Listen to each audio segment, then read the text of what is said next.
Alors, pour animer cette conférence débat aujourd'hui, nous avons l'immense plaisir d'accueillir une personnalité.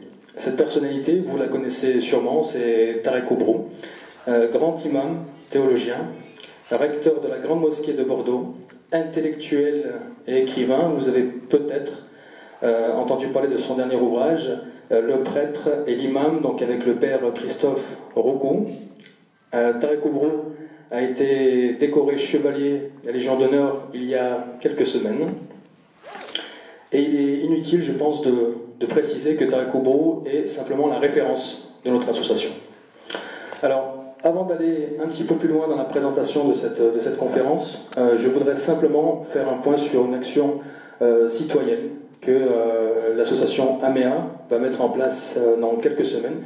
Il s'agit d'un repas au profit d'une association qui s'appelle Aide, Soutien et Partage, donc qui œuvre à Saint-Chamond dans la collecte et la distribution de denrées alimentaires pour les plus démunis. Donc un repas sera organisé en faveur de cette association. Tous les revenus seront bien évidemment au profit de l'association et ce repas aura lieu le 31 mai prochain. Des tickets repas sont à votre disposition à l'entrée, tout de suite donc voilà, à l'entrée de cette salle Gérard Philippe, à consommer bien évidemment sans modération. Alors nous allons donc procéder dans quelques instants donc, au début de ce débat. Donc ce débat que nous allons animer avec Tarek Oubrou sur le thème contribution citoyenne, donc musulmans de France, contribution citoyenne aux revendications identitaires.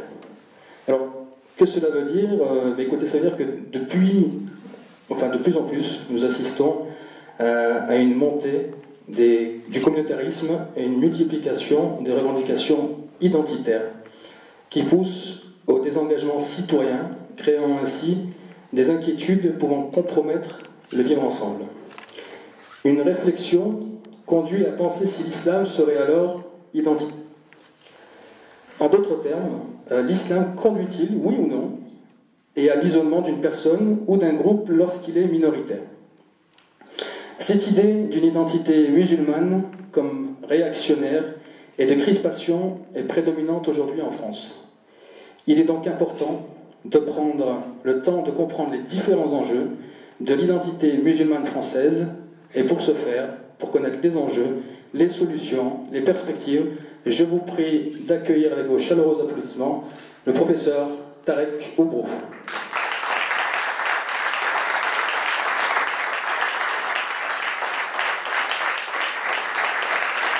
Bonsoir professeur. Tarek Oubrou, accompagné du président de l'association AMEA, monsieur Samir Kadi, que je vous demande d'applaudir également.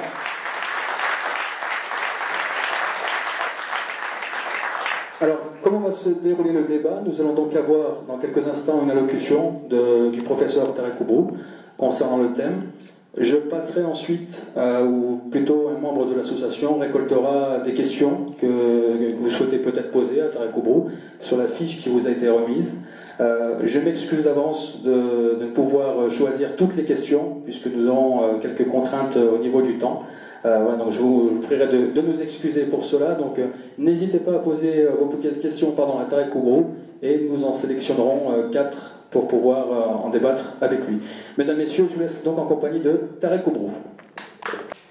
Je suis toujours heureux d'être dans cette ville qui m'accueille avec chaleur, qui me touche beaucoup.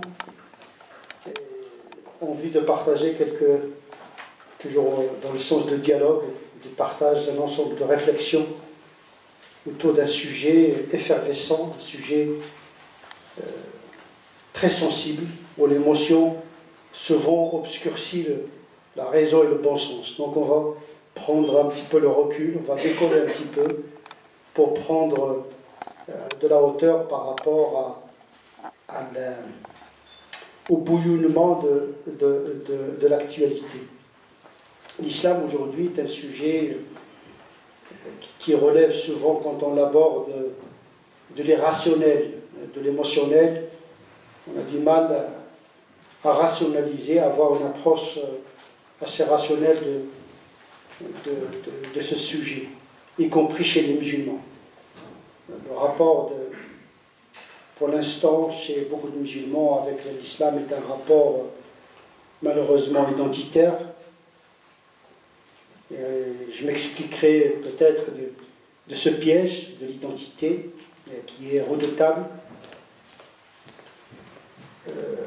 au lieu d'être un rapport spirituel mais aussi intellectuel, puisque la foi n'exclut pas la raison. Au contraire, la foi même peut produire une forme d'intelligence. Nous l'avons vu au cours de l'histoire musulmane, mais également au cours de l'histoire chrétienne. On a développé la théologie, la philosophie, et donc la foi, elle peut être source de raisonnement, d'intelligence, de réflexion. Nous avons vécu de par l'histoire des luttes, les luttes des nationalismes, puis les luttes des classes. On a l'impression aujourd'hui de vivre les luttes des identités. Ces luttes-là, on les voit même au sein et au cœur même des communautés. Cette forme de crispation sur ce qu'on appelle l'identité, généralement imaginaire et imaginée, et qui se fait dans la peur, l'angoisse et l'ignorance. On va essayer un petit peu de faire un petit voyage dans ce qu'on appelle l'islam, pour savoir est-ce que véritablement s'agit-il dans l'islam d'une identité, d'une religion, d'un système politique, ou tout simplement d'une spiritualité. La réponse est dans la dernière. L'islam est une spiritualité. Le Coran lui-même se qualifie de souffle, d'esprit. Il parle à l'esprit. Donc sa matière première, c'est l'esprit, c'est le cœur.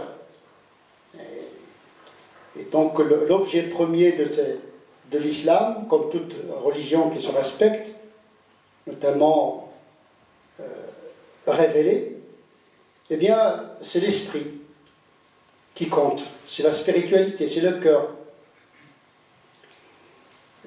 C'est d'abord la question du sens, le sens de la vie, le sens de la mort, le sens du Dieu, le sens de l'homme, de la femme, de la société. C'est ce qu'on appelle en arabe le domaine de l'aqida, le domaine des croyances. Ce domaine a été formalisé par la théologie. Et nous avons à cet égard deux formes de théologie, deux approches pour discuter de ces questions du sens.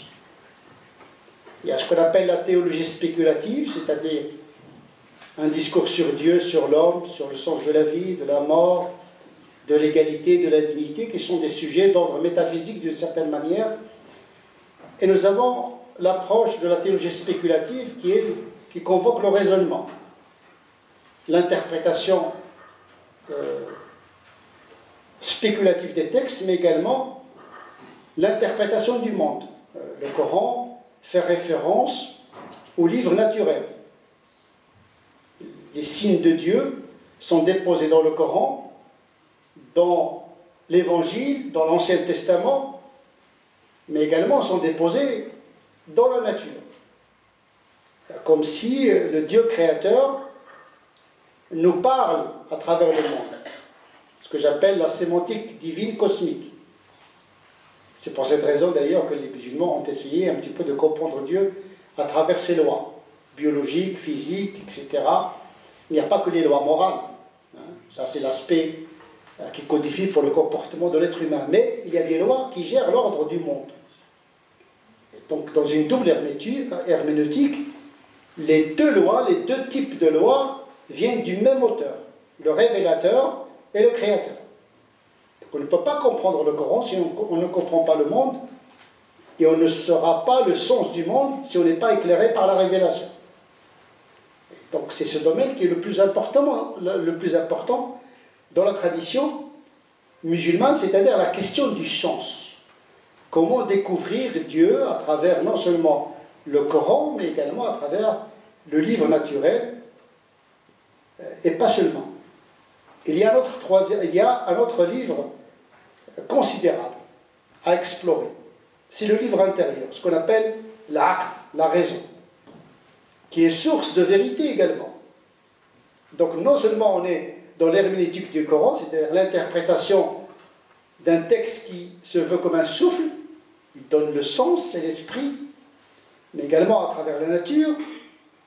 Mais le Coran renvoie également à découvrir Dieu et la vérité et l'universel dans la raison, qui est commune à tous les êtres humains. Donc on part d'une tradition singulière pour découvrir l'universel. Al-Kawniya, l'universalité de la vérité d'une certaine manière, en matière de la vérité scientifique, mais également en matière de la vérité morale. Parce que la morale islamique est une morale universelle. Il n'y a pas une morale pour les musulmans, une morale pour les chrétiens, une morale pour... Il y a une morale universelle.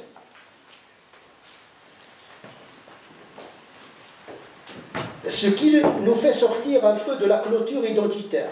Une religion uniquement pour une communauté, pour une identité, mais une perception de la religion qui vous ouvre sur le monde. Ce domaine est très important parce que c'est lui qui structure le comportement. Si vous avez une mauvaise pensée de Dieu, une interprétation fausse de l'homme, une interprétation fausse du texte, une interprétation fausse de la société et du monde, eh bien, le rapport à la religion va être biaisé.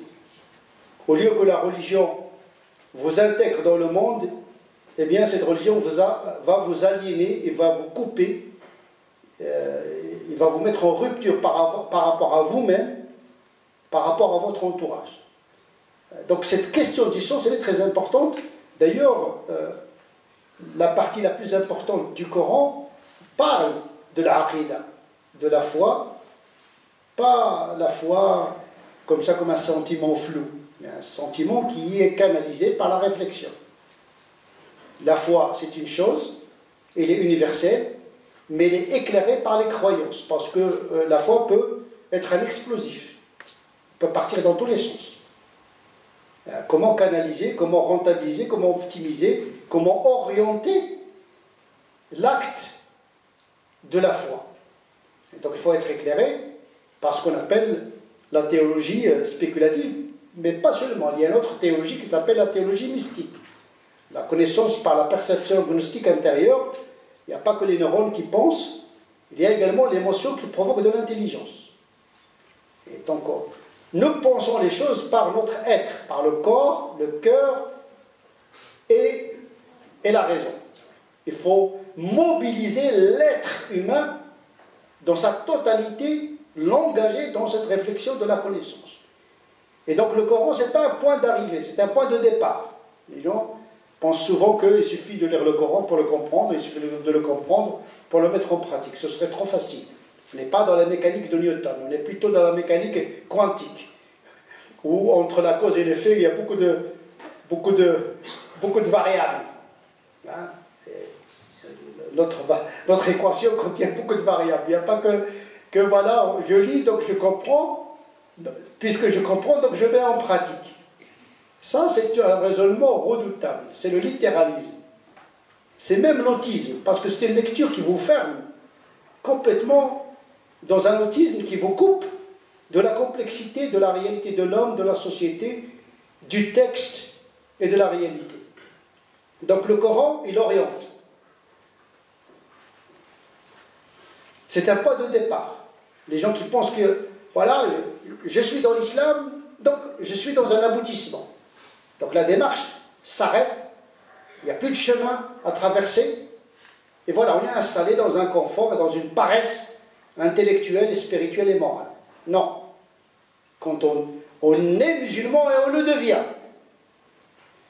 On n'est pas dans l'hérédité. Je suis né musulman, donc par héritage, par identité, par culture, je suis musulman. Donc voilà, je suis réduit à cet élément-là. Et bien la foi, ça s'arrache. Ça se cultive, ça se pense. Et l'avantage de la sécularisation, de la laïcité, fait que les gens choisissent leur option spirituelle. C'est ça l'avantage de la sécularisation, c'est qu'on n'est pas dans une culture qui mélange la religion avec la culture et vous héritez la religion par culture sociétale. Non. La société est laïque, il y a une sécularisation, et on raisonne, on devient agnostique, on devient athée, on devient chrétien, on devient musulman, mais par réflexion. Parce qu'il y a l'école, il y a le mass média, il y a le livre, etc. Donc, l'accès à l'islamité doit se faire dans l'intelligence et la recherche et la quête. Mais une fois qu'on est musulman, il faut que la démarche continue. Est-ce qu'il s'agit d'un islam qui protège ou un islam qui se partage? Vous avez deux options. Une religion qui lie, une religion qui crée la rupture. Une religion qui est dans l'ordre du spirituel et une religion qui est dans l'ordre de l'identité. Ben, l'identité, par essence, c'est la clôture. Alors, on est aujourd'hui dans une société où tout le monde revendique. La revendication des spécificités, des singularités, pourquoi pas? Mais quel est l'intérêt commun de toute la société? C'est ça le communautarisme, revendiquer un droit aux dépens de l'intérêt de toute la société. Tant que l'intérêt d'une minorité ne s'oppose pas à l'essor sociétal de la majorité, la République et ses valeurs est capable de digérer et d'ingérer et d'assimiler cette diversité. Mais quand la diversité devient opposition, lutte et surenchère des revendications, là la revendication devient dangereuse sur l'unité sociétale qui transcende les clôtures religieuses et identitaires. Il s'agit essentiellement dans l'islam d'une spiritualité qui circule dans le temps, dans les sociétés et dans les cultures. L'islam, ce n'est pas une culture, ce n'est pas une civilisation, ce n'est pas un système politique, c'est un sens qui traverse le temps. Le temps des religions, ce n'est pas le temps politique, ce n'est pas le temps des identités, ce n'est même pas le temps des civilisations. Les civilisations naissent et disparaissent. Mais les systèmes de l'esprit, eh bien, ils ont cette capacité de garder l'essentiel et de se métamorphoser, de changer la substance, de changer la forme en gardant toujours la substance. C'est la question de la transmission. Qu'est-ce qu'il faut transmettre aux nouvelles générations? Parce que tout n'est pas important dans l'héritage religieux. Il y a beaucoup de culturel dans la religion parce que, par essence, toute religion qui se respecte intègre dans son économie d'expression les variables culturelles. Parce que sans culture, pas de réception, pas de transmission. Or, la culture et la civilisation des musulmans ici est la civilisation occidentale et la culture française. C'est la variable qui détermine le rapport à l'interprétation et l'appropriation de l'islam ici maintenant. On n'a pas à imposer aux musulmans d'Occident une autre culture comme accès à l'islamité. Aujourd'hui, beaucoup de musulmans sont obligés, ils se voient obligés de passer par l'arabité, la maghrébinité, pour accéder à l'islamité. C'est très violent comme passage. Et là, on met en cause l'universalité d'une religion qui s'appelle l'islam et qui n'a pas de problème avec les civilisations, les langues, les cultures. Comme l'islam s'est adapté au Maghreb, et s'est adapté en Turquie, et s'est adapté en Afrique, pourquoi il ne doit pas s'adapter ici maintenant en Occident? L'islam n'a pas de problème avec les civilisations, n'a pas de problème avec l'humanité. Le Dieu de l'islam, c'est Dieu des mondes. Rabbul Alamin, il est Dieu de tout le monde. Ce n'est pas un Dieu des musulmans. Or, aujourd'hui, on veut confisquer Dieu, on le fermer dans le culture identitaire. Dieu pour moi, donc je le transforme en arme de destruction massive et de rupture avec l'autre. Or, notre Dieu, les miséricordieux, c'est le créateur de tout le monde, croyant ou pas croyant. Donc on a besoin d'une théologie de l'altérité. Le statut de l'autre dans comment je pense, comment je regarde l'autre. Or aujourd'hui, malheureusement, il faut dire la vérité, il y a un discours de rupture par rapport à l'autre parce qu'il est différent, parce qu'il n'appartient pas à la même religion, peut-être parce qu'il n'appartient pas à la même interprétation au sein même d'une même religion. Donc on a besoin de cette sortie de l'ego, de cette sortie de la logique communautariste, pour vivre l'altérité avec l'autre. C'est ça un signe de santé de la foi, celle qui vous permet de vivre dans le monde en se réconciliant avec soi-même. Parce que Déjà, le premier conflit, c'est entre nous-mêmes. C'est l'epséité, comment réaliser l'epséité, avant l'altérité, comment la religion me réconcilie avec moi-même. Je n'ai pas à être comme ni X ni Y. Je suis à l'image de Dieu singulier, unique. Chaque être humain, l'islam est une religion qui fait l'éloge de la personne et de l'individu. Parce que le jour du jugement dernier, on ne va pas être jugé par communauté. Chaque individu a des comptes à rendre individuellement à Dieu. Vous n'allez pas dire « Ah, j'étais dans une communauté musulmane en France, etc. » Non, non, ça ne marchera pas là-bas. Parce que tout simplement, toute l'humanité est dans un individu. On est dans la théorie fractale. La totalité est dans la partie. Le Coran dit, celui qui tue une âme, c'est comme il a tué toute l'humanité. Porter atteinte à un homme, avec grand H, bien sûr, c'est porter atteinte à toute l'humanité. Comme si toute l'humanité est déposée dans chaque être d'entre nous. Et donc l'islam, il fait cet éloge de l'individu qui se réalise et qui s'émancipe de toute l'humanité. On n'a pas à imiter les autres, on n'a pas à subir la communauté. Hein.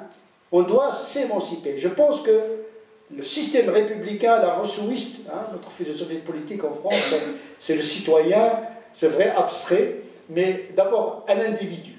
La notion de la citoyenneté est très importante. La République ne reconnaît pas les communautarismes, etc. Elle connaît les individus, même si les individus peuvent avoir une multitude d'allégeances communautaires, religieuses, régionales, linguistiques, etc.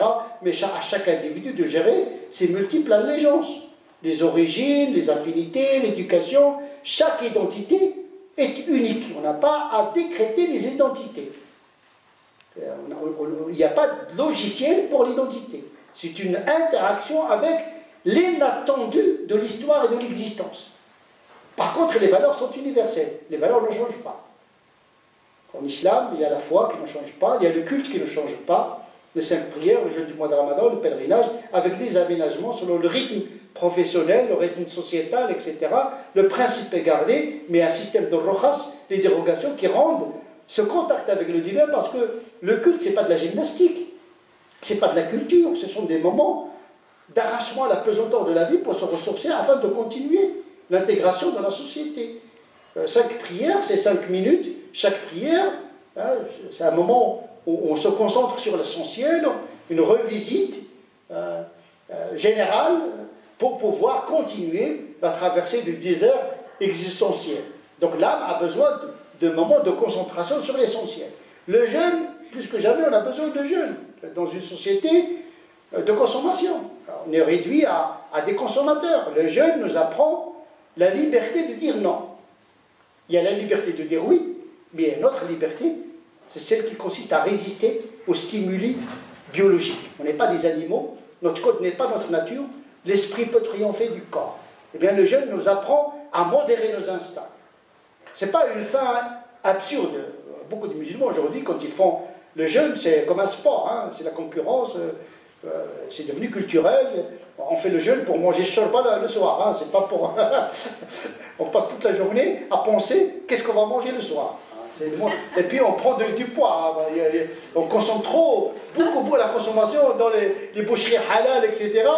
C'est le chiffre d'affaires de toute l'année, paradoxalement dans un mois de jeûne.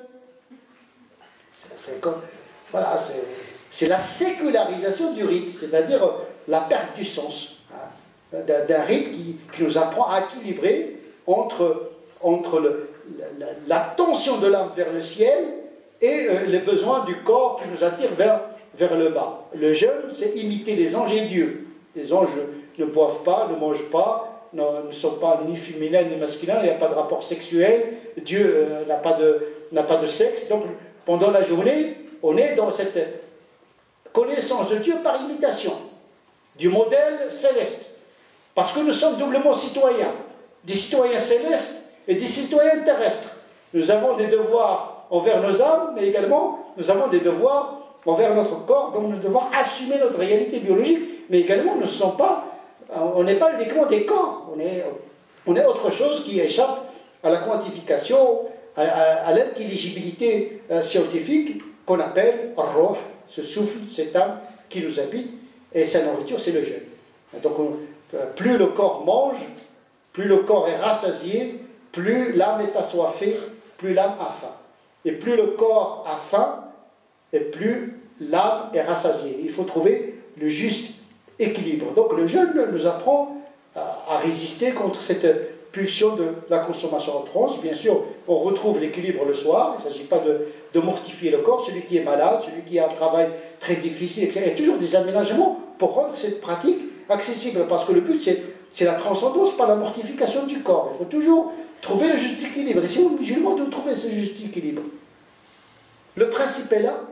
Et c'est aux musulmans de négocier son rapport avec ce principe. Le pèlerinage également, c'est un voyage vers la tradition abrahamique, c'est un voyage dans le temps, pas uniquement dans l'espace. Donc le culte a un sens. Il ne change pas. C'est lui qui fait l'unité de la communauté spirituelle musulmane. Quand on dit communauté musulmane, ce n'est pas une communauté politique, ni une communauté identitaire, c'est une communauté spirituelle. La Ummah, ce n'est pas une notion politique. La Ummah, c'est une communion, c'est une appartenance à une communauté mondiale et spirituelle, avec des spécificités politiques, culturelles, identitaires selon les milieux des musulmans. Une seule communauté et plusieurs identités. Il n'y a pas qu'une seule identité musulmane. Chaque individu est une identité, chaque communauté a son identité.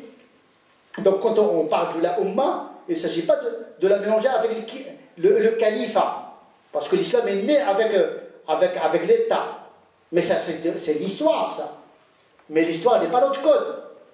Aujourd'hui, il n'y a plus de califat, il y a des États-nations. Eh bien, l'islam a cette capacité de réintégrer cette nouvelle configuration géopolitique où il y a la citoyenneté comme un contrat qui lie le musulman avec le reste de ses concitoyens, qui doit honorer.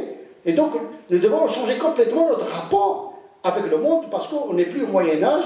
Il faut faire le deuil du passé. L'islam n'est plus une civilisation, comme civilisation dominante. Et oui, il a régné pendant 8 siècles, mais l'histoire ne se répète pas. Et puisque l'islam est une religion, il est capable de se métamorphoser et d'emprunter sa voie en traversant et en composant avec les civilisations qui l'accueillent.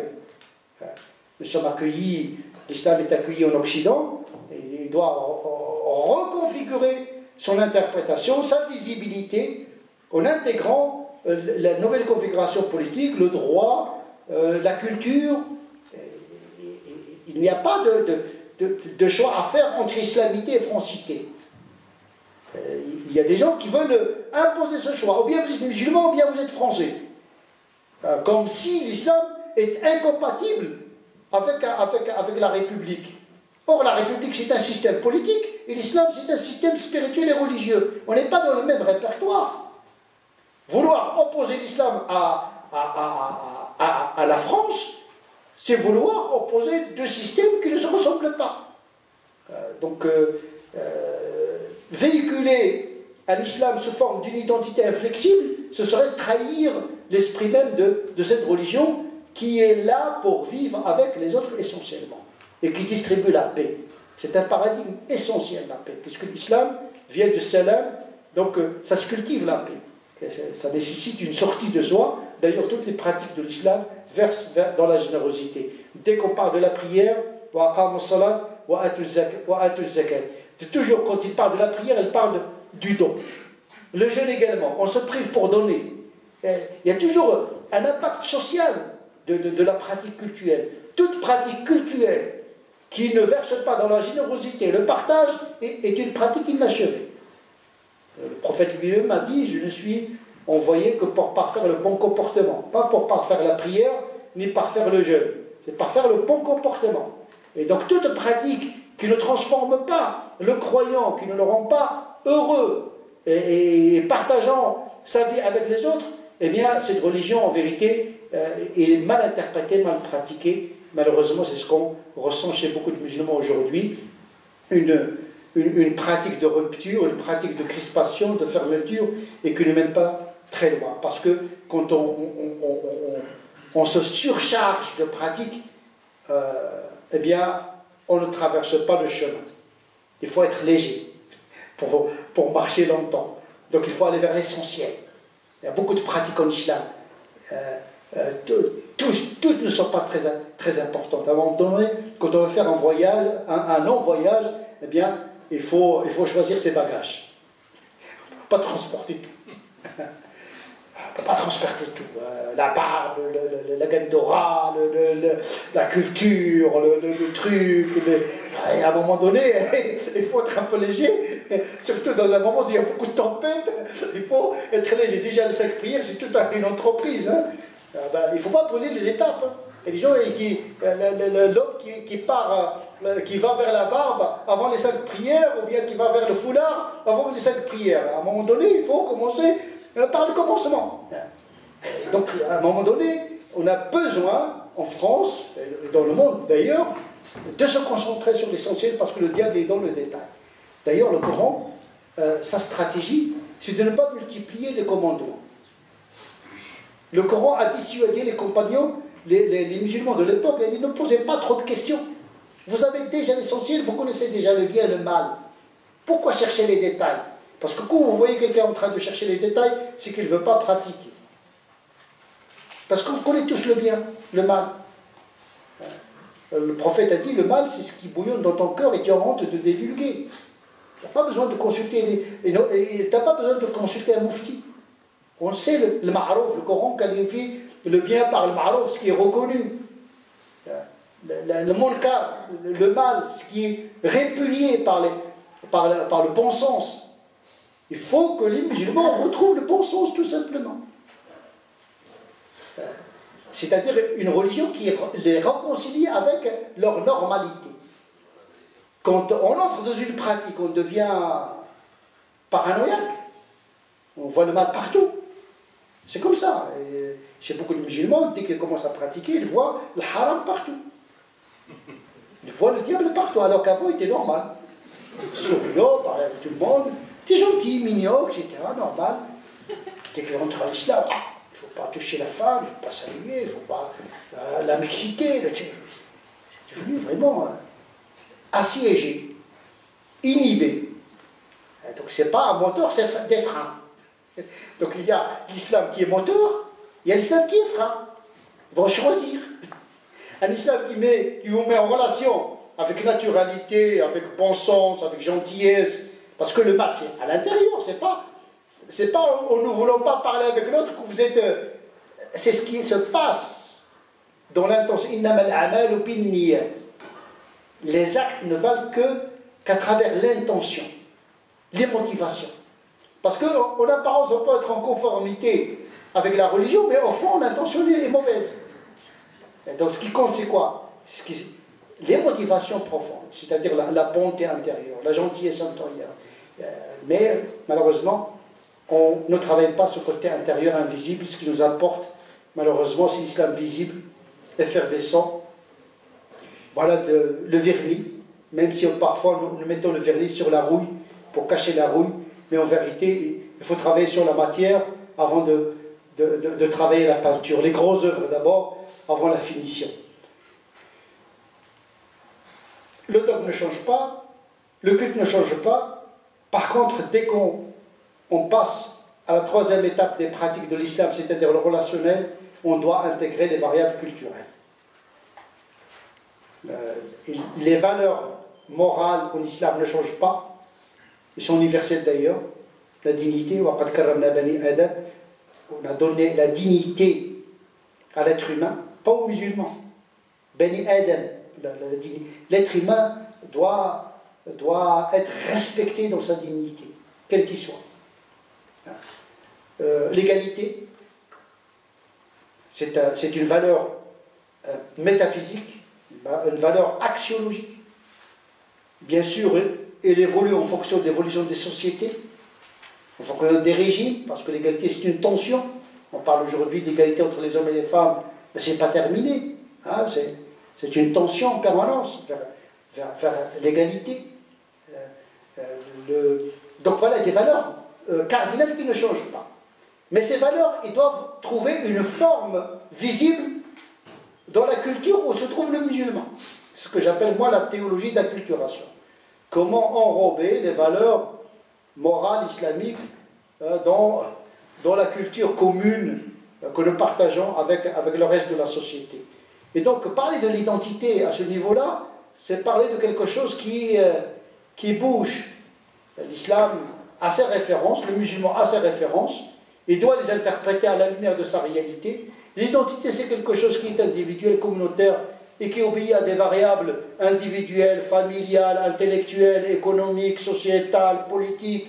Et donc le musulman doit se construire en permanence en tendant vers la perfection. Hein. Toujours, on est des êtres perfectibles d'une certaine manière, intellectuellement, moralement, économiquement parlant. Et donc c'est une identité qui s'inscrit dans l'existence. Il n'y a pas une essence de l'identité. Il n'y a pas une essence de l'identité. Par contre, on est dans une forme d'existentialisme, c'est-à-dire une identité qui se construit au gré de rencontres. En vérité, nous sommes le produit de nos rencontres. L'être humain, c'est une somme de rencontres. Tout dépend de la qualité des rencontres que nous effectuons dans notre vie. Et donc, il ne faut pas se priver des rencontres pour pouvoir s'enrichir au niveau de l'identité qui se construit, qui se rectifie. On peut se tromper, il n'y a pas de problème dans l'interprétation, dans la pratique. Il n'est jamais trop tard. Donc, mais parce que la réalité nous informe sur nos erreurs. Il y a des pratiques qui sont sans issue. À un moment donné, il faut se poser des questions. Il faut revoir sa copie. À un moment donné, nous avons, vers les années 80, prôné un islam de résistance. On était des jeunes inconscients. On était dans la logique de la civilisation musulmane, la civilisation occidentale. Et quand vous êtes dans ce paradigme de civilisation, vous ne pouvez que théoriser un islam de rupture. Et quand on a compris avec le temps que l'islam n'est pas une civilisation, il a produit une civilisation. Il est capable de produire de la culture de la civilisation. Mais à l'origine, il n'est pas une civilisation. Et quand on a changé le paradigme, là, la perception de la religion change, la perception de la société change, et la perception de l'autre change. C'est à partir de ces éléments que moi-même, je développe un certain nombre d'idées sur la charia de minorité. C'est la légalité musulmane conforme à la légalité citoyenne, la théologie de l'acculturation, négocier sa présence, pas uniquement en termes de revendication de droit, mais d'acculturation en composant avec la culture, qui est quelque chose de plus profond que le droit. La culture ne se décrète pas, mais qui est plus forte que le droit. Donc c'est dans cette perspective d'équilibre entre revendiquer des droits au nom des valeurs de la République et contribuer également en tant que citoyen à l'essor de la société, parce que tout simplement nous sommes des citoyens. Nous choisissons nos élus, nous devons participer au débat sur la bioéthique, sur le mariage pour tous ou pas pour tous. Il faut aussi penser pour une paix pour tous également. On participe en tant que citoyen. Vous aurez des musulmans de gauche et de droite. Tous les musulmans ne sont pas tous d'accord sur les sujets. Il n'y a pas un front musulman qui a une position stricte et univoque sur toutes les questions de société. Nous débattons sur des questions de société à partir de nos convictions, mais également à partir de ce que nous sommes et nos options psychologiques, économiques, et intellectuelles et politiques. Et je vous remercie.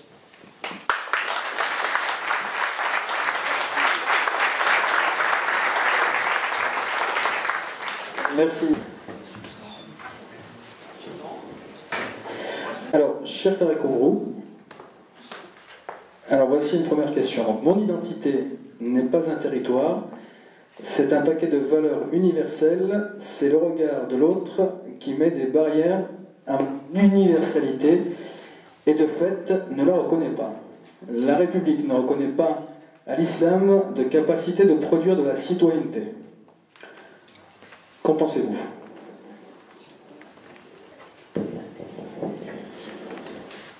Donc une question de monsieur... Si on se réfère à la Constitution, si on se réfère aux droits, aux valeurs de la République, il y a de la place pour tout le monde. Nous sommes quand même dans une République universaliste, dont le concept de la citoyenneté est l'un des plus universalistes qui puisse exister. Donc au point de vue théorique, il n'y a pas de problème.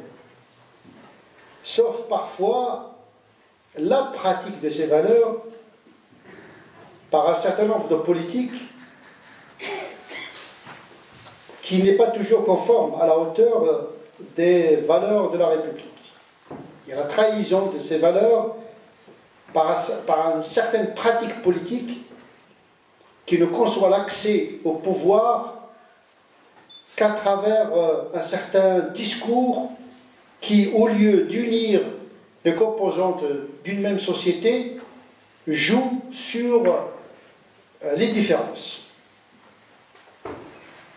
Donc, ce n'est pas la faute à la République.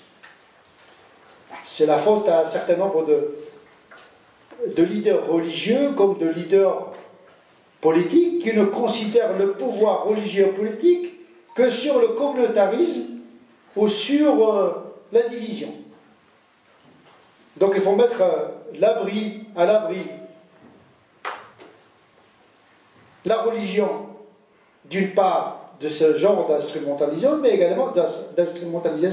mais également mettre à l'abri les valeurs de la République, de ce genre de pratiques politiciennes qui trahissent les valeurs de la République.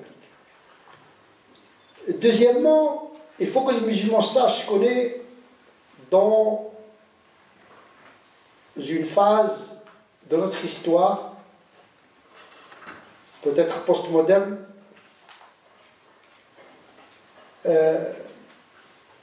qui est dominée par le paradigme de l'émotionnel, la peur et l'irrationnel.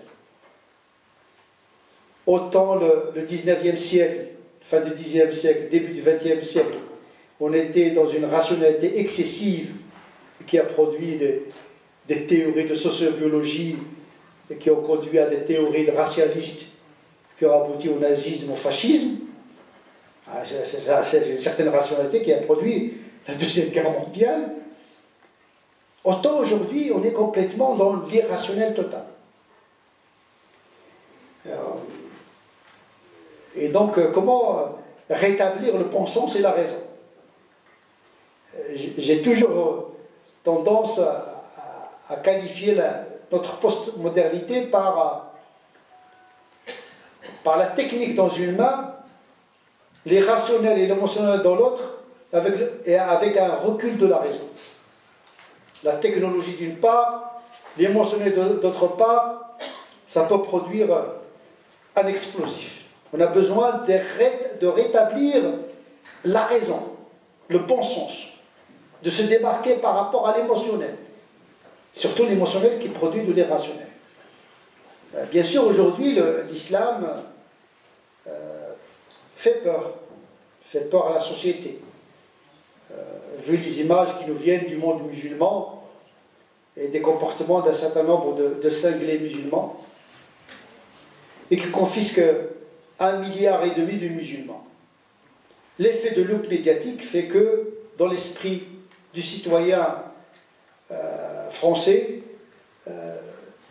tous les musulmans sont des terroristes, sinon ils le sont potentiellement. Il y a une lecture essentialiste de l'islam qui pense que tous les musulmans, leur comportement est codifié par un seul génome, c'est celui du Coran. Il suffit de lire le Coran pour comprendre le comportement des musulmans. Il suffit de voir le comportement des musulmans pour comprendre le Coran. Or, entre le Coran et les musulmans, il y a des années-lumière. D'abord, c'est un texte où on peut trouver la chose et son contraire. C'est un texte difficile à lire parce qu'il a été révélé dans des réalités contradictoires. Et le Coran, il répond à des réalités contradictoires. Parfois, il y a des appels au pardon. Parfois, il y a des appels à la paix. Parfois, il y a des appels au combat. Et les situations ne sont pas les mêmes. Parfois, vous allez trouver un verset qui dit une chose et un autre qui dit le contraire, parce que le deuxième a abrogé le premier. C'est un texte anarchique, épistémologiquement parlant. Si vous n'avez pas une théorie herméneutique, vous n'allez rien comprendre dans le Coran. Et donc, c'est un génome difficile à décoder. Et donc, il n'y a pas d'essence inflexible qui pourrait expliquer le comportement des musulmans. Les musulmans sont des êtres qui sont inscrits dans l'histoire. Ils ont le même code génétique que le reste des concitoyens français. Mais parfois, des musulmans insistent sur leurs différences. Nous les musulmans, nous chez nous, nous chez nous, nous les musulmans.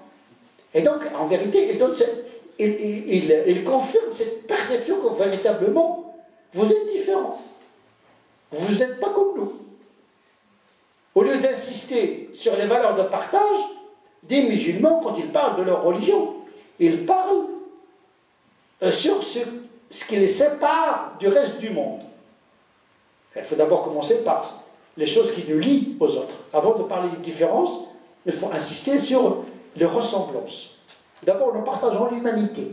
Nous appartenons à une espèce humaine. Ça, on l'oublie. Nous sommes animés par les mêmes pulsions. La faim, la peur, l'agressivité. Et c'est ça qui explique en vérité le comportement des êtres humains. Abstraction faite de l'argument philosophique, de l'argument théologique. Parce qu'en vérité, le texte n'est qu'un prétexte dans la plupart des cas. Les gens, ils ont déjà leur... Celui qui est violent, il va trouver dans la doctrine ce qui va le réconforter dans sa violence. Et donc, on trouve toujours ce qu'on cherche. Si on ne cherche pas la vérité, on finit toujours par trouver ce qu'on cherche parce qu'on a déjà une idée de la chose qu'on cherche. Et ça, ce n'est pas de la recherche. Ce n'est pas de la recherche. Quand le texte devient prétexte, j'utilise le texte pour régler mes comptes avec l'autre. Avec le musulman différent, avec le non-musulman raison de plus. Et donc, nous donnons parfois cette perception que nous sommes une espèce à part.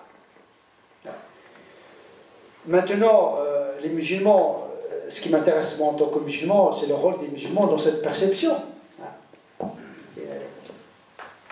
En tant que citoyen, je dis attention, nous devons honorer les valeurs de la République, nous ne devons pas exclure l'autre parce qu'il est différent. Les musulmans sont des citoyens désormais. Mais il faut dire également aux musulmans de contribuer également à l'essor de leur société. Quand on voit dans les banlieues l'absentéisme de ce qu'on appelle la deuxième, troisième génération, ils sont dans la passivité. Ils revendiquent des droits, mais ils ne participent pas à changer leur société, ne serait-ce que par le vote et la manifestation lors des élections. Et donc il faut se manifester en tant que citoyen. Il ne faut pas toujours attendre passivement à ce que la société vous donne vos droits. Nous sommes quand même dans une société qui ne fait pas place aux faibles. Et on a des moyens, la République a ses moyens, elle a donné des moyens à toutes les communautés, à tous les individus de revendiquer leurs droits dans l'intelligence et dans le savoir-vivre.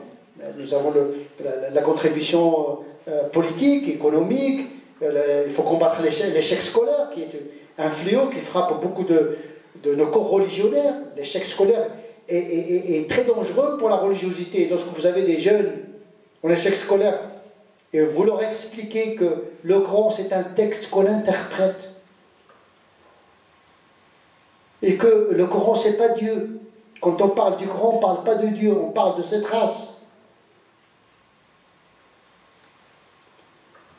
Et qu'on a la religion qu'on mérite.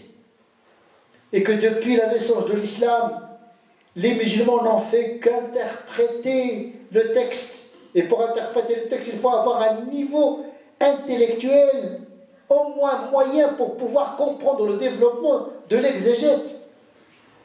Des gens qui, chaque fois que vous leur parlez, c'est dans le Coran. La bombe atomique, c'est dans le Coran. La biologie moléculaire, c'est dans le Coran. La démocratie, c'est dans le Coran. Et alors, on n'a plus besoin de tafsir, on n'a plus besoin d'interprétation, on n'a plus besoin de théologie, de ilm tawhid, on n'a plus besoin de le faire, on n'a plus besoin, on va laisser le Coran parler tout seul. Oh, le Coran ne parle pas tout seul comme a dit Ali ibn Abi Talib, des compagnons. Ce sont les hommes qui font parler le Coran en l'interprétant. Mais on interprète le Coran de deux manières. Il y a l'interprétation fondamentale, c'est-à-dire comprendre le Coran dans son contexte, parce que le Coran a une histoire. D'abord, il parle en arabe, à des Arabes, dans une coupe historique bien serrée, dans un modèle anthropologique. On ne peut pas comprendre les significations du Coran si on ne connaît pas l'histoire du moment coranique. Ça, c'est l'interprétation théorique du Coran. Mais dès que vous voulez le mettre en pratique, il faut opérer par un autre logiciel, qui est l'interprétation appliquée, l'herméneutique appliquée. Comment comprendre et pratiquer le Coran ici maintenant? C'est une autre logique que vous devez appliquer. Et donc, il faut développer la culture dans la communauté musulmane. Il faut commencer par le combat contre l'échec scolaire d'abord. On ne peut pas expliquer une religion qui a produit de la philosophie, de la trigonométrie, de l'algèbre. On ne peut pas expliquer une religion à des enfants qui sont dans un système binaire, halal-haram. Il y a entre le halal-haram, il y a le makro, il y a karat tanzih. Même dans la hiérarchie des normes, on a 7 degrés de nuance. Même dans la morale, il y a une théorie morale. Il n'y a pas une morale musulmane, il y a une théorie morale. Il n'y a pas un droit musulman, il y a une théorie juridique musulmane. Tout passe par l'homme et l'interprétation. Mais cette interprétation s'effectue dans la culture où se trouve la communauté musulmane. Donc, il faut d'abord passer par la réussite scolaire. C'est le premier combat que nous devons mener. Malheureusement, l'école publique, au lieu de combattre l'échec scolaire, on va enseigner aux garçons de jouer à la poupée et la fille de jouer avec des voitures. Bon, pourquoi pas? Moi, quand j'étais petit, je jouais avec mes soeurs à la poupée. J'aime bien les poupées, moi. Il n'y a pas de problème. J'aime beaucoup les poupées. Mais je restais là, ça n'a rien à voir. Ça n'a rien à voir. Les poupées, on faisait nos poupées nous-mêmes. On construisait des poupées nous-mêmes, on jouait. Qu'est-ce qu'il y a le problème? On ne va pas apprendre ça aujourd'hui à l'école de la République au XXIe siècle. Nous l'avons fait au siècle dernier dans mon village du Maroc. Ah, c'est pas une découverte là. Apprendre aux enfants à jouer aux poupées. D'abord, c'est pas. Est-ce que c'est le rôle de l'école? Le rôle de l'école, c'est de combattre l'ignorance, la culture, et que chacun choisisse son sexe.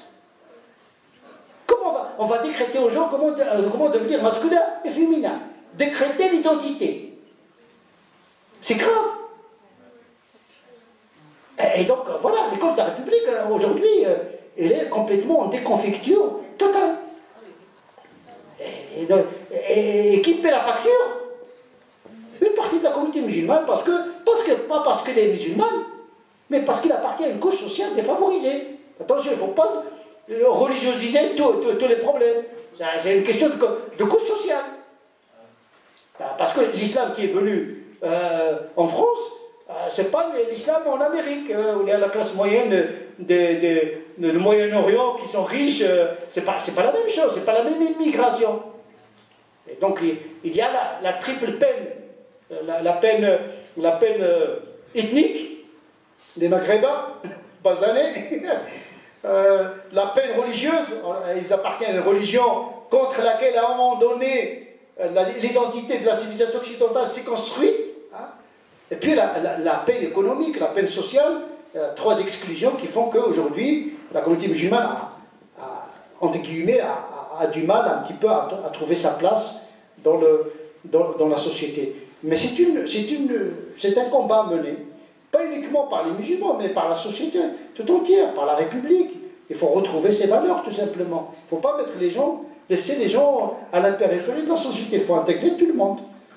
Les musulmans doivent faire l'effort, également, d'un petit peu de sérieux, de faire le ménage dans leur pratique, dans leur visibilité, de se prendre également en charge, de ne pas toujours en train de pleurnicher, hein, l'approche lacrymale, en train toujours de pleurer. Non, l'islam, normalement, c'est une religion qui vous donne la force de vivre, de lutter et de réussir aussi. Le prophète dit le croyant fort est mieux que le croyant faiblard. Il faut se prendre en charge. toujours en train de mendier. La main qui donne est mieux que la main qui reçoit. Donc il faut se prendre en charge, revendiquer ses droits, mais ne pas tomber dans le piège de l'assistanat et la passivité. Et donc tout le monde doit jouer son rôle. Les musulmans doivent assumer leurs responsabilités, mais la République également, les hommes politiques et l'école également de la République, tout le monde, et les médias également doivent assumer leurs responsabilités et de ne pas toujours mettre l'accent sur les aberrations. À force de décrire les aberrations, on finit par les créer dans la société. Parce qu'en vérité, les médias ne décrivent pas la société, ils sont en train de la fabriquer.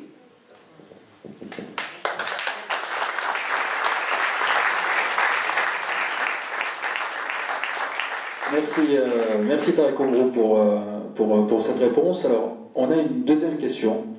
Voilà, qui, pour ma part, moi, je trouve très touchante. Donc, je vous la lis. Alors, le cœur de Youssef dit oui à l'islam.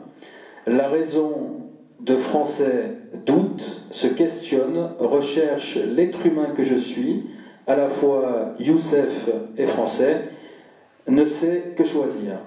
Le cœur a ses raisons que la raison ne reconnaît pas, certes, mais devenir musulman permettrait-il de résoudre ce dilemme identitaire?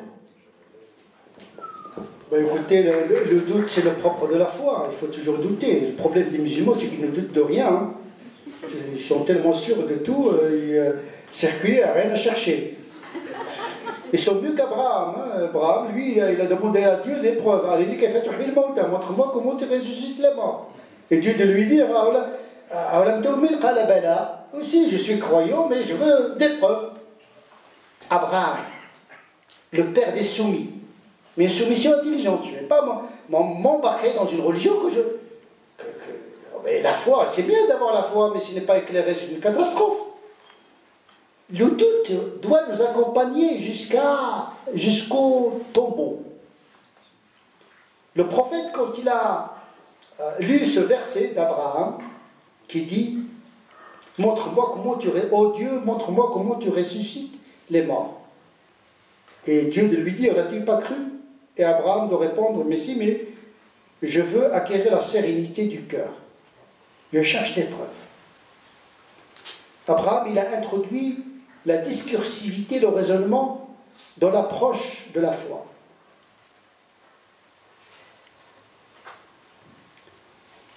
Et c'est grâce à cette discussion que le Coran relate que les musulmans ont développé la théologie spéculative. Donc il est permis de parler de la foi et de la rendre relativement raisonnable. Lorsque le prophète a récité ce verset, il a dit « Nous sommes les plus à même à douter, plus qu'Abraham. » Le hadith est rapporté par le Bukhari. Mais c'est ça, la foi, c'est le doute, la remise en cause. Parce que personne n'a vu Dieu.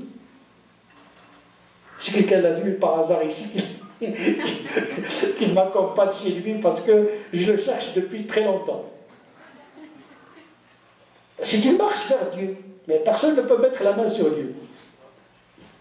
On ne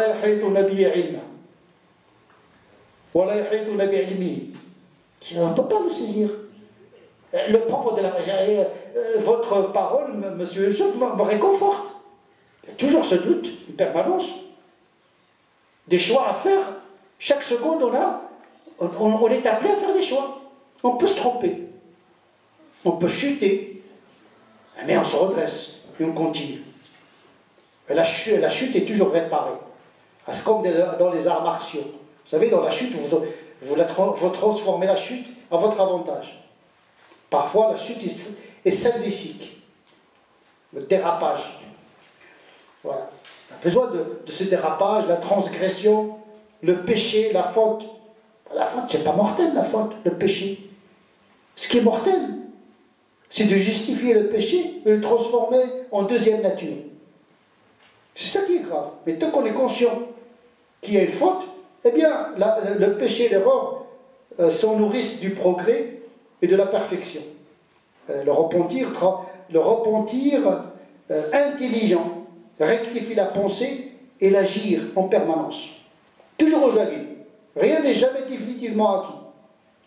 Or, malheureusement, beaucoup de musulmans sont dans la paresse. Dès qu'ils commencent à pratiquer deux prières, mettre une petite barbe, etc. Ah, alhamdoulilah, moi je suis pratiquant. Enchanté. Pour combien de temps? Parce qu'on ne sait pas. Hein, vous avez maintenant 20 ans. Rendez-vous d'ici 20 ans. Oui, celui qui veut faire le marathon, c'est pas comme celui qui va courir 100 mètres. Mais c'est ça, c'est du bon sens. Il ne faut pas écouter ces imams complètement tarés qui encombrent les musulmans de pratique. Encombrent. Ils sont dans l'angoisse, ils sont dans la boue, dans l'ennui jusqu'au cou. Et puis on leur rajoute. Ah, ça c'est haram, ça c'est haram. Déjà, les lois de la République, il y a des milliers de lois de la République. Déjà, il y a beaucoup d'interdits dans le droit positif. Dans les pays nomophiles, on aime les lois.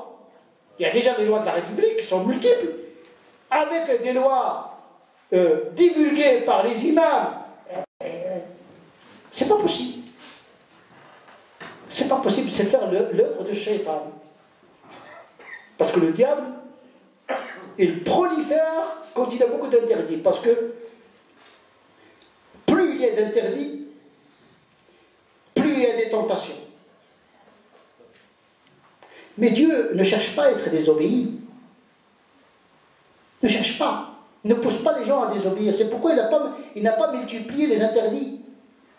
Ce sont les foqaha après, par le qiyas, par l'istihsan, parce qu'on avait besoin de droits pour gérer la société, donc on a multiplié un certain nombre de lois pour gérer la société. Mais au départ, il n'y a pas beaucoup d'interdits.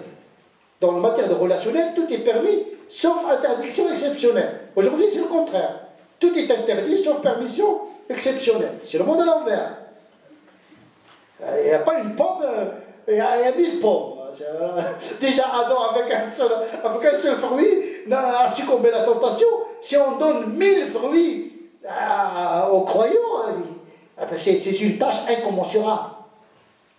Incommensurable. C'est pas possible. Et donc, on passe à côté de l'essentiel. Donc, effectivement, le tout est là, la quête est là. Vous n'avez pas à choisir entre l'islam et la citoyenneté. La citoyenneté, c'est un cadre de vie commune avec les concitoyens. Et l'islamité, c'est une connexion avec la transcendance. C'est une allégeance au créateur du monde, c'est une pratique spirituelle, morale.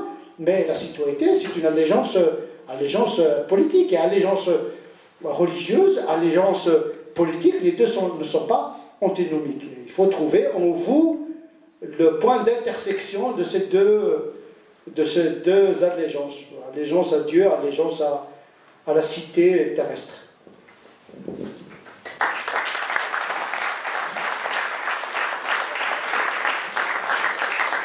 Professeur Darakobo, si on peut poursuivre avec une troisième question, peut-être la dernière, hein, à vous de me dire. Voici donc une question. Comment peut-on concilier islam et citoyenneté, tout simplement? Bon, je pense que j'ai déjà donné une partie de la réponse. La citoyenneté, c'est un contrat politique, contrat social, pour évoquer le terme de Rousseau, qui oblige le musulman à le respecter. Quand on est citoyen français, religieusement, islamiquement parlant, nous devons le respecter. Parce que c'est un contrat moral et juridique qu'il faudrait respecter. Donc nous avons un droit dans lequel s'expriment les multiples convictions éthiques des communautés. C'est-à-dire, tout ce qui est légal n'est pas forcément moral. Donc il y a une sécularisation entre la logique du droit et la logique de la morale. La morale est individuelle et communautaire qui s'exprime dans le cadre d'un droit qui est fait pour tout le monde. Je ne sais pas si je suis clair. Le droit permet la consommation des boissons alcooliques, considérées par l'islam comme une drogue, interdite. mais il n'oblige pas le musulman à boire le vin. Il y a aujourd'hui le mariage homosexuel, mais le droit n'oblige pas les musulmans à se marier homosexuellement. Et donc tout ce qui est légal dans le droit français n'est pas forcément moral islamiquement ou chrétiennement parlant ou judaïquement parlant. Parce que la morale, elle est personnelle, elle est religieuse. Elle s'exprime dans le cadre du droit qui est commun, fait par toute la société. On choisit nos représentants, les législateurs, et ce sont les législateurs qui font des lois pour tout le monde. Et au sein de ce droit pour tout le monde, eh bien, le musulman, il exprime ses convictions morales, tout simplement. Donc il n'y a pas d'antinomie entre le fait d'appartenir à la religion, à une certaine éthique, à une certaine morale, et le fait d'être citoyen. Mais par contre, le musulman, quand il est à la tête d'une institution de la République, il doit garder sa neutralité.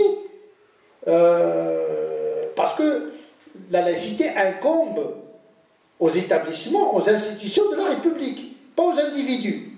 Et quand un musulman a une responsabilité dans une école, ou bien dans le public, il doit garder la neutralité. Parce qu'il est responsable d'une institution publique. Mais quand il est sujet, quand il est citoyen, il a la liberté d'exprimer ses convictions. C'est-à-dire qu'il y a deux laïcités.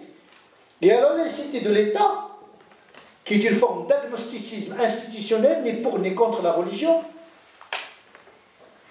Il y a la laïcité sociétale, de controverse, où il y a un pluralisme ordonné par le droit. C'est-à-dire que la laïcité n'est pas la religion civile. La laïcité, ce n'est pas une religion civile. Ce n'est pas une religion, contrairement, par exemple, au système belge, où la laïcité est une catégorie à côté du judaïsme, de l'islam et du christianisme. Ils ont des subventions comme les chrétiens, comme les musulmans, etc. Nous sommes dans une autre configuration qui n'a rien à voir avec la laïcité française. La laïcité française, c'est le cadre dans lequel s'expriment les convictions, régulées par le droit positif, pour garantir l'ordre public. Donc, à ne pas confondre laïcité avec agnosticisme et athéisme. Tout le monde doit défendre la laïcité. Parce que la laïcité défend le citoyen du citoyen, la religion de la religion et la religion de ses perversions. Tout le monde a gagné, parce que la laïcité, ce n'est pas une religion, ce n'est pas un temple, mais c'est un cadre qui régule, qui ne permet pas à une religion de dominer les autres, de dominer l'État, ou bien de dominer la société, ou bien de dominer les autres religions. Donc les musulmans ont tout intérêt à défendre cette laïcité. Mais il y a une laïcité idéologique, qui n'est pas la laïcité, la vraie. La laïcité de combat contre les religions. Ça, c'est une trahison de la laïcité, qui n'a rien à voir avec la laïcité institutionnelle et républicaine. Et donc, le musulman doit être heureux en France, en principe. Parce qu'il est en paix, il a la liberté. Voilà. C'est une société ouverte, pour reprendre un titre de Karl Popper, les sociétés ouvertes et leurs ennemis. Les sociétés sont ouvertes, personne ne vous empêche de vous engager dans la société, de faire des associations, de faire des établissements. C'est une société ouverte. Mais parfois, nous avons créé une clôture autour de nous, une prison mentale. Nous nous sommes enfermés nous-mêmes autour d'une identité communautariste et fermée, alors que la société, c'est pas ça.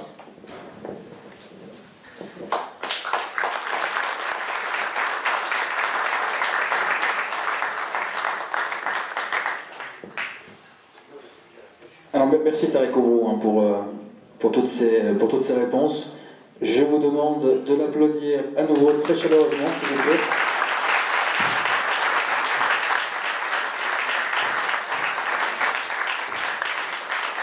Merci Tariq Oubrou de votre présence une fois de plus aujourd'hui. Merci d'avoir répondu à toutes ces questions. Avant de terminer, c'est au Cornier, prêtre de la paroisse de Saint-Étienne, de Saint-Chamond, et le père Joël Sacre, délégué du diocèse de Saint-Étienne.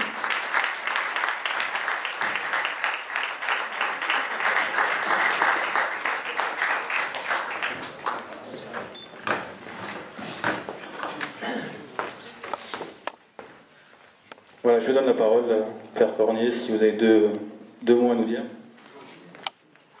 Oui, j'avais écrit juste une petite question, donc je la dis, mais je me demandais si le repli identitaire ne venait pas du fait de sentiment d'être mal aimé ou d'être à l'écart, et comment lutter contre ce sentiment. Et je pense qu'une des manières, c'est de découvrir la diversité des autres, qui ne sont pas un tout informe et uniforme, mais que parmi ces autres, il y en a plus qu'on ne le pense, qui nous aiment et qui nous respectent.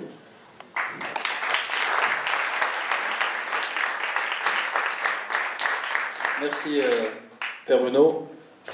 Peut-être un petit mot, un petit... Moi, je vous invite tout simplement à lire son livre qu'il a fait donc avec Christophe Roucou, le responsable national du service des relations avec l'islam. Si vous ne l'avez pas, il faut vous le procurer. Je ne sais pas s'il est là, non? Non, il n'est pas là, mais c'est très facile. Il y a une librairie à Saint-Chamond, à Saint-Étienne également, c'est très facile de se le procurer. Merci. Tariq. Père Bruno, Père Sartre, merci beaucoup de votre présence aujourd'hui. Alors, bien sûr, on s'excuse une fois de plus pour toutes les questions qui n'ont pas pu être posées. Une fois de plus, je remercie vraiment toute l'équipe d'AMA et je pense qu'on peut les applaudir d'avoir organisé cette conférence aujourd'hui.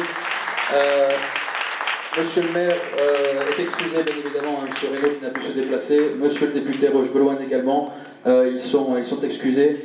Une fois de plus, permettez-moi de vous parler du repas qu'organise l'association AMEA pour l'association Aide, Soutien et Partage. Ce repas aura lieu le 31 mai.